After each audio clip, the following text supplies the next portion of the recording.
கொல், கொள்ளையடி, சரித்திரம் அதிகம் கேட்ட வார்த்தைகள். தழுவு, முத்தமிடு, கட்டில்கள் அதிகம் கேட்ட வார்த்தைகள். ஆறாரோ, சனியனே, தொட்டில்கள் அதிகம் கேட்ட வார்த்தைகள். உருப்போடு, உருப்பட மாட்டாய், வகுப்பறைகள் அதிகம் கேட்ட வார்த்தைகள். உனக்கு எப்போது கல்யாணம், விலைமகள் அதிகம் கேட்ட வார்த்தைகள். இன்னொரு ஜென்மம் என்று ஒன்று இருந்தால் பூங்காக்கள் அதிகம் கேட்ட வார்த்தைகள். மறக்காமல் கடிதம் போடு, ரயிலடிகள் அதிகம் கேட்ட வார்த்தைகள். எல்லோரும் என்னை மன்னித்துக் கொள்ளுங்கள், ஐரோப்பா அதிகம் கேட்ட வார்த்தைகள். பாலாறு, தேனாறு, பொதுஜனங்கள் அதிகம் கேட்ட வார்த்தைகள். பெரியோர்களை, தாய்மார்களை ஒலிபெருக்கி அதிகம் கேட்ட வார்த்தைகள். நேற்றே வந்திருக்க கூடாதா? இனிமேல் ஆண்டவன் விட்ட வழி, மருத்துவமனைகள் அதிகம் கேட்ட வார்த்தைகள். கவிஞன் கவிதையை முடித்து விடுகிறான். நாஞ்சில் சம்பத் திருச்செந்தூரில் பிரைட்டர் தலைமையில் கவிதையை மீண்டும் தொடர்கிறேன். இப்பொழுது தமிழ்நாட்டில் அதிகம் கேட்கிற வார்த்தைகள் அடுத்த முதலமைச்சர் தளபதி விஜய் என்பதுதான். அந்த வார்த்தைகளுக்கு வடிவம் தாருங்கள். ரெண்டு பெரிய பகையை எதிர்த்து எங்கள் தலைவர் களத்தில் நிற்கிறார். நாஞ்சில் சம்பத் சொல்லுகிறேன், ஒரு வரலாற்று மாணவனாக இந்திய துணைக்கண்டத்தினுடைய அரசியல் வரலாற்றில் ரெண்டு வல்லாதிக்கத்தை எதிர்க்கிற துணிச்சல் உள்ள ஒரே தலைவன் இந்திய அரசியலில் எங்கள் தளபதி விஜய் மட்டும்தான். அவர் கான்ஸ்பரன்சி வெளிப்படையாக இருக்கிறார். அவர் இந்திய துணைக்கண்டத்தில் அமீர்கான் அவர்களை விட அதிக ரசிகர்களை வைத்திருக்கிற கதாநாயகன் இந்திய திரையுலகில் எங்கள் தளபதி விஜய். அவர் ஒரு திரைப்படத்திற்கு வாங்குகிற தொகை 300 கோடி. என் பெருமைக்குரியவர்களே, அந்த 300 கோடியை உதறி எறிந்துவிட்டு வாடி நிற்கிற தமிழ்நாட்டுக்கு வான்மழையாக வருகிறேன் என்ற அரசியலுக்கு வந்திருக்கிறார். தமிழ்நாட்டு மக்களினுடைய கனவுகளுக்கு சிறகுகள் தயாரிக்க வந்திருக்கிறார்.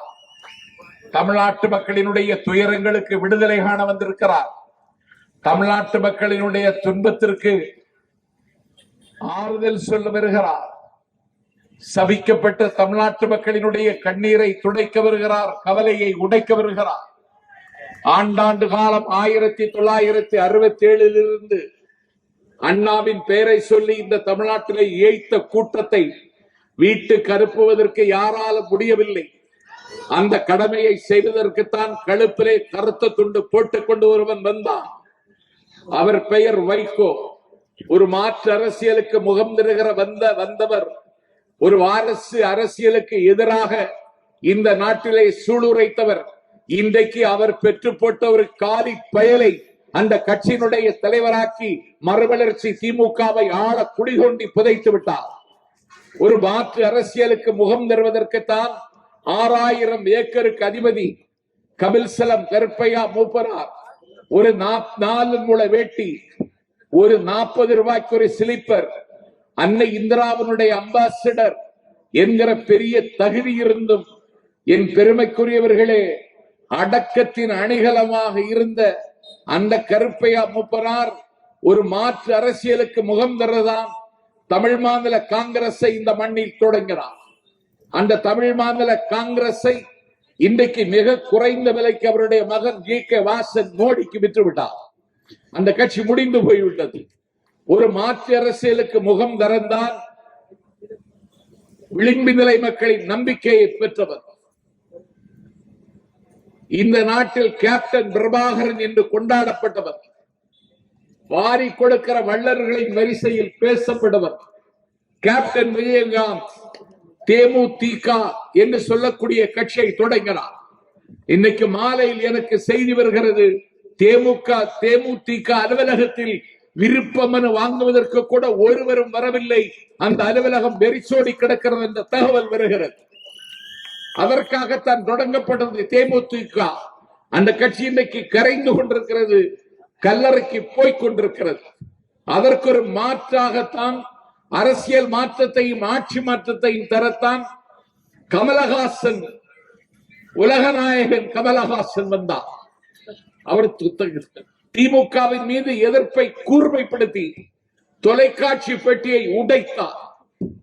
டார்ச் லைட்டை எடுத்துக் கொண்டு வந்தார். இப்பொழுது டார்ச் லைட்டை தேடி அறிவாலயத்தின் தாழ்வாரத்தில் படுத்து கிடக்கிறார் உலகநாயகன். ஒரு மாற்று அரசியலுக்கு முகம் பெறுதான் தமிழ் தேசியத்தை பேசி ஏய்த்தவர். மேதகு தமிழ் தேசியத்தின் தன்னேர் இல்லாத தலைவர் தம்பி பிரபாகர். கோட்டு புலிக்குளம் வாழ குகையுண்டு, குருவிக்கு கூடு மரத்தில் உண்டு, காட்டு வயற்ப நண்டுக்கு பொந்துண்டு, கஞ்ச எலிக்கு ஒரு குழியுண்டு, கோட்டை அமைத்து கொடியோடு வாழ்ந்த தமிழர்களுக்கு ஒரு நாடு இல்லை. நாடு பெற்றுத்தர வந்த எங்கள் நாயகன், தமிழீழம் எங்கள் தமிழீழ தாயகம் என்று சொன்ன தம்பி பிரபாகரனையும் அவன் எடுத்த விடுதலையையும் இந்த நாட்டில் காட்டிக் கொடுத்த காவோதி ஒரு சில்லறை பெயர் சீமான் ஒரு கட்சி தொடங்கி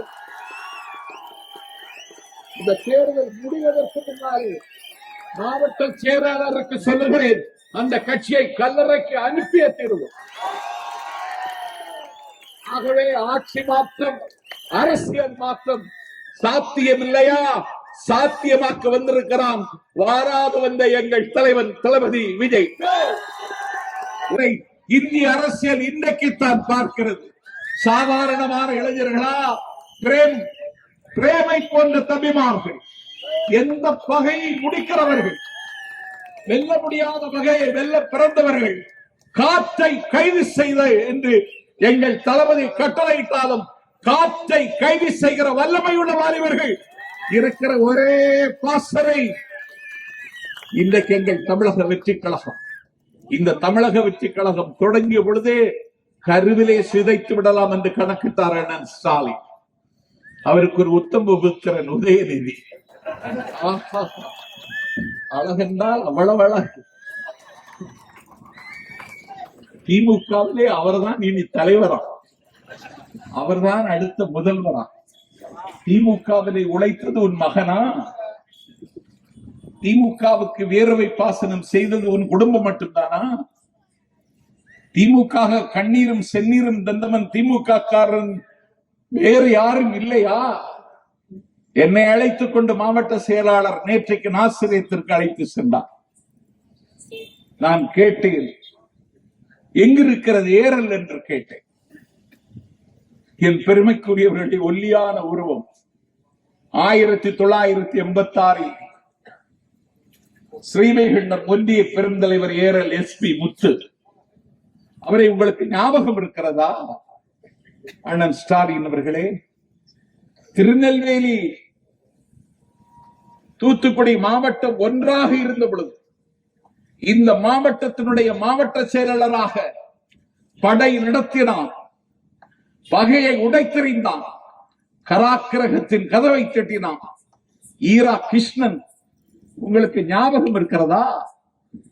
இதே மாவட்டத்தில் கடலாடும் மீனவர்களின் பிரதிநிதியாக கரையிலே பிறக்க வைத்தான், கடலிலே பிழைக்க வைத்தார், காலமெல்லாம் கண்ணீரில் மிதக்க வைத்தார் என்று கடலோடு வாழ்க்கை நடத்துகிற மீனவர்களின் ஒரே பிரதிநிதியாக இருந்தானே மணவை பெந்தலின். அவனுக்கு, அவன் குடும்பத்திற்கு இந்த கட்சியில ஒரு இடம் உண்டா? காலங்காலமாக கட்சிக்காக கராக்கரகம் சென்றவர்கள், ஆன முதலில் அதிகம் செலவழித்தவர்கள், வீட்டுக்கும் சிறைக்கும் வித்தியாசம் தெரியாமல் வாழ்ந்தவர்கள் திமுகவில் எத்தனை பேர் இருக்கிறார்கள்? நான்கில் சம்பத்திடம் பட்டியல் இருக்கிறது. உனக்கு திமுகவுக்கு தலைமை தாங்க உதயநிதி தான் கிடைத்தாரா? உதயநிதிக்கு என்ன தெரியும்? ஒரு திருக்குறளை ஒழுங்காக சொல்ல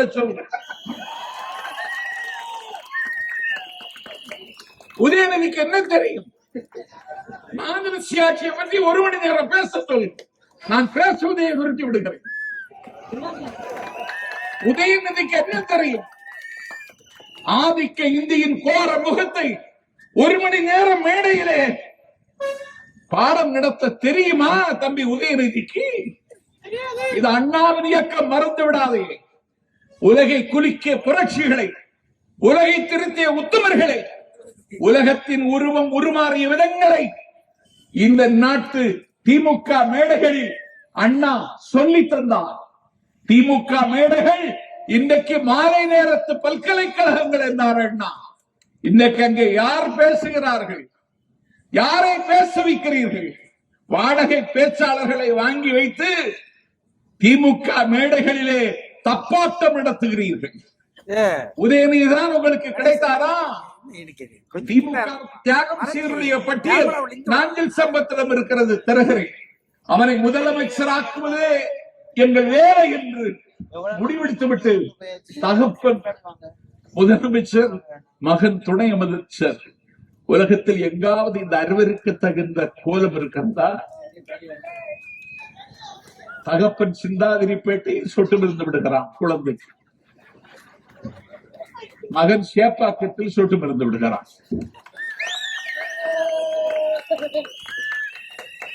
தகப்பனை மகனை தவிர வேற ஆளே இல்லையடா. மு.க. ஸ்டாலினுக்கு மார்ச் 1ஆம் தேதி பிறந்த நாள். ஒரு மாசம் பொதுக்கூட்டம் நடத்துவான். உதயநிதிக்கு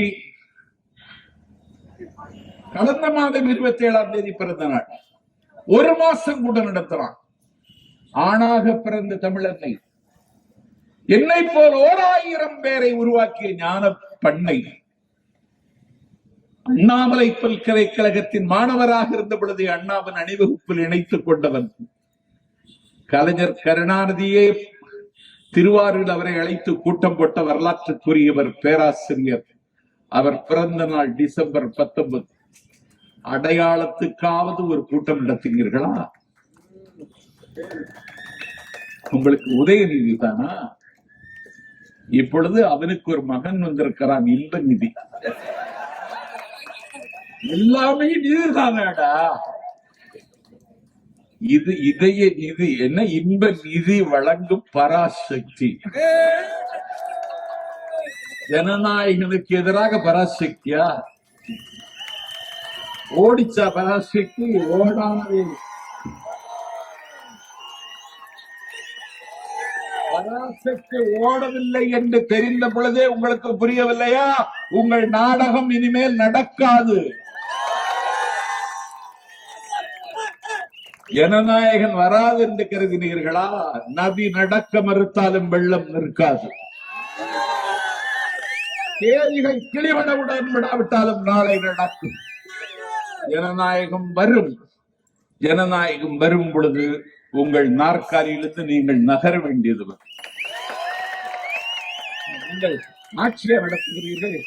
உதயநிதிக்கு பட்டம் சூட்டுவதற்கு தீபங்கள் சிரிக்கிற திருவண்ணாமலை கரையிலே வடக்கு மண்டல இளைஞரணி மகாநாடு. 1,35,000 பேர் வருவார்கள். 1,35,000 நாற்காலி போடப்பட்டிருக்கிறது. 1,30,000 பேர் தமிழ்நாட்டின் எல்லா திசையிலிருந்து அங்கு வந்து குவிகிறார்கள். எல்லோருக்கும் நாற்காலி. நாற்காலியில பிளாஸ்டிக் பை போட்டு, பிளாஸ்டிக் பையில பொருள் போட்டு ஒரு பைய வச்சிடறாங்க நாற்காலியில். நான் மேடைக்கு வந்த பிறகு காஃபி வேணுமான்னு கேட்டாங்க. இந்த ஜக்கில காஃபி கொண்டு வந்தாங்க. நான் இந்த மாதிரி காஃபி குடிக்கிறது இல்லை. தண்ணி குடிக்கிறீங்களான்னு கேட்டாரு மாவட்டம். குடிக்கணும்னா குடிக்கிறேன், பேசிட்டு இருமை இறங்கி ஒண்ணுக்கு போயிடுவேன் அப்படின்னு சொன்னேன். வேண்டாம். ஒரு 10 பொருள் அந்த பிளாஸ்டிக் பாக்கெட்ல இருக்கு. மட்டன் பப்ஸ், கடலை மிட்டாய், மர்பி, மிக்சர், ஜூஸ், தண்ணி, பன்னு, காரசேவ், எவ்வளவு 10 பொருள் வச்சிருக்கான். வாங்கி அவன் தின்னுகிட்டே இருக்கான். ஸ்டாலின் பேசிக்கிட்டே இருக்கான். அவன் பேசிக்கிட்டே இருக்கான். ஸ்டாலின் பேசுறத ஒரு வயலும் கேட்கல. எல்லாரும் தின்னுட்டு சனி எப்ப துளையும்னு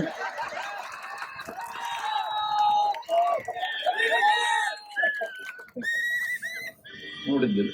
கூட்டம் முடிச்சு 7 மணிக்கே முடிச்சுலாம்.